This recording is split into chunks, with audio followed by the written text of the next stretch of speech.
By the way, apa kabar kalian semua? Mudah-mudahan kalian diberikan kesehatan yang luar biasa.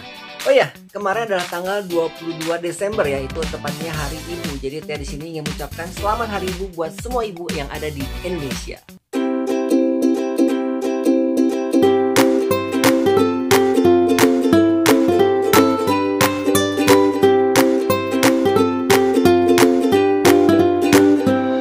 Halo guys, balik lagi di Tia Channel bersama saya Tia. Di channel ini, di channel tempatnya berbagi ilmu, info, pengalaman, dan cerita apa yang Tia alami. Kalian boleh tahu, apa yang Tia tahu kalian harus tahu. Seperti biasanya guys, setiap hari Rabu kita akan belajar lagi tentang reksadana. Dan masih di episode belajar reksadana dari nol, dan kali ini adalah bagian yang ke-5. Jangan lupa dukung terus channel ini agar dapat bermanfaat untuk orang banyak, untuk kalian semua tentunya, dengan cara subscribe, like, komen, dan share. Nyalakan lonceng di sebelah kanannya so kamu dapat info-info terupdate dari Tia Channel. So kita akan mulai, jangan kemana-mana, stay tune.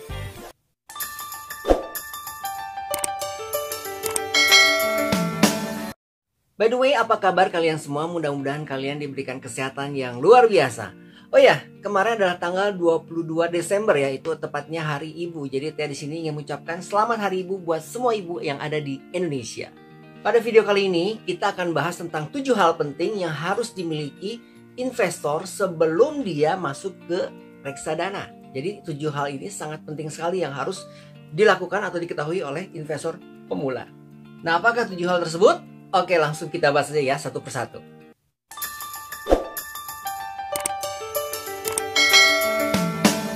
Oke guys, jadi langkah pertama yang kalian harus tahu, yang investor pemula wajib tahu adalah dengan menentukan tujuan dari awal. Jadi tentukan tujuan investasi kalian dari awal. Apakah tujuan kalian untuk investasi jangka pendek atau untuk investasi jangka panjang? Contohnya kalian menabung atau berinvestasi tujuannya apa? Misalkan kalian ingin membeli handphone, ataupun kalian menabung untuk pendidikan anak, ataupun kalian untuk menabung untuk masa pensiun. Jadi tentukan tujuan investasi kalian dari awal, hingga nanti kalian bisa memilih reksadana yang baik dan akan memperoleh hasil yang maksimal tentunya. Dan hal yang kedua yang harus dilakukan oleh para investor pemula adalah mereka harus mencari, atau kalian harus mencari tahu tentang untung ruginya sebuah reksadana. Karena reksadana, ingat, adalah sebuah investasi. Investasi itu ada untung, ada rugi. Jadi tidak ada investasi di dunia ini yang menjamin 100% untung. Jadi tidak ada ya. Jadi ada untung, ada rugi.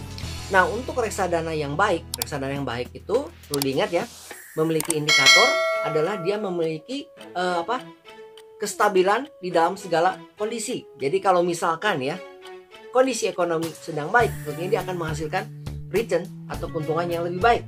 Tapi ketika kondisi ekonomi sedang turun, sedang buruk, maka kalian atau para investor tidak akan mengalami kerugian yang besar.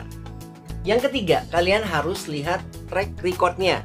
Sebuah reksadana yang baik itu biasanya dia track recordnya itu bagus gitu. Jadi kita bisa lihat dari returnnya, kemudian dari berapa besar kerugiannya, kemudian kita lihat dari NAB-nya, nilai aktif bersihnya. Nah, kalian bisa lihat mau jangka panjangnya. Kalau misalkan di laporan itu ya, ada jangka panjangnya itu kan ada per tahun, per year, ada year to date, ada per 3 tahun, per 5 tahun. Kalian pilih yang panjang. Jadi yang jangka panjang yang 5 tahun ya. Kalian di situ bisa lihat seberapa banyak sih atau seberapa besar sih keuntungan yang didapat selama 5 tahun, berapa return yang didapat, dan seberapa kecil resiko yang didapat ketika mengalami kerugian. Dan kemudian kalian juga bisa lihat di situ kinerjanya. Biasanya kalau di aplikasi-aplikasi yang sekarang itu ya, dia udah udah tersusun rapi gitu. Jadi kalau misalkan kalian filter reksadana mana yang memiliki kinerja terbaik, dia akan berada di posisi di atas. Jadi sangat memudahkan lah kalau buat sekarang.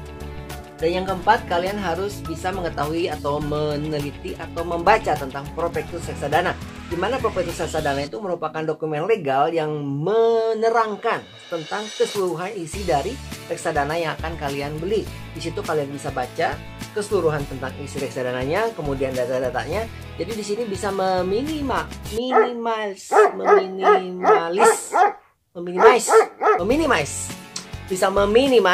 kerugian yang akan kalian dapatkan. Jadi baca prospektusnya.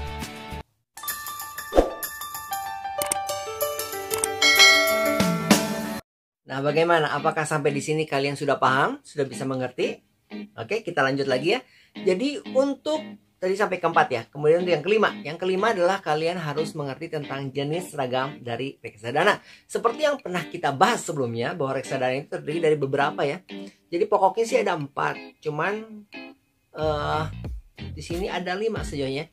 Jadi pertama ada reksadana pasar uang, di mana reksadana pasar uang ini cocok sekali untuk investasi bila kalian memiliki tujuan investasi kurang dari 1 tahun.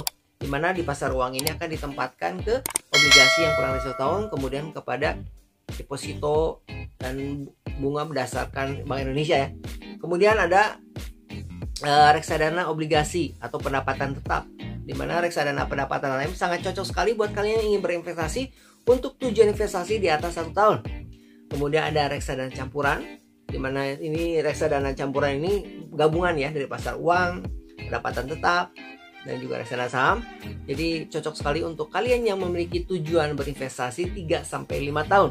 Dan kemudian ada reksadana saham. Reksadana saham, di mana reksadana saham ini manajer investasi yang berwenang akan menempatkan portfolionya ke saham-saham yang mereka pilih. Dan investasi ini atau jenis reksadana ini cocok sekali buat kalian yang punya tujuan berinvestasi di atas 5 tahun. Dan yang kelima adalah reksadana indeks. Jadi reksadana indeks ini kurang lebih hampir sama lah dengan reksadana saham. Jadi dari jenis-jenis investasi ini, dari jenis-jenis reksadana ini kalian harus tahu. Jadi sesuai dengan tujuan kalian berinvestasi, kalian mau menempatkan di reksadana yang mana, sehingga hasilnya nanti akan maksimal. Jadi jangan sampai seperti ini. Jangan sampai kalian punya tujuan jangka panjang, contohnya kalian ingin menabung untuk tujuan dana pensiun, tapi kalian masukkan ke reksadana pasar uang, maka itu hasilnya nggak akan maksimal, karena pasar uang itu kan istilahnya keuntungannya kecil ya. Jadi kalau misalkan kalian nabung di reksadana pasar uang dengan tujuan nanti untuk pensiun 10 tahun lagi ke depan, itu namanya wasting time, wasting your time gitu ya. Atau kebalikannya, misalkan kalian ingin menabung dengan tujuan kurang dari 1 tahun, tapi kalian masukkan ke reksadana saham, yang ada kalian akan mengalami kerugian, bukan keuntungan. Nah guys, yang keenam, kalian harus mengetahui mekanisme dan istilah-istilah di dalam reksadana. Dan kalau misalkan kalian ikuti video ini, ikuti channel ini di episode belajar reksadana dari nol, kalau kalian tonton episode ini tentang reksadana dari bagian pertama, bagian kedua, bagian ketiga, bagian keempat, kita sedang belajar, kita telah belajar tentang istilah-istilah yang ada di reksadana. Jadi hal yang keenam atau hal penting yang nomor 6 ini, kalian sudah bisa tahu kalau misalkan kalian mengikuti video ini dari awal. Dan guys, hal yang terakhir, nomor 7 nih, hal yang terakhir dan terpenting buat kalian adalah kalian harus disiplin dan memiliki kesabaran. Jadi dibutuhkan kedisiplinan dan kesabaran. Jadi kalau misalkan kalian belajar investasi, kalian menabung per bulan, usahakan agar kalian dapat konsisten. Jadi kalau misalkan kalian nabung tiap tanggal 1 nih, terus disiplin tanggal 1, sisihkan apa yang kalian bisa sisihkan untuk berinvestasi di reksadana. Dan juga kalian harus memiliki kesabaran. Jadi kalau misalkan kalian menabung tujuannya untuk jangka panjang, jangan diambil, jangan diganggu. Jangka panjang untuk jangka panjang, jangka pendek untuk jangka pendek. Jadi kalian harus disiplin dan disertai dengan kesabaran.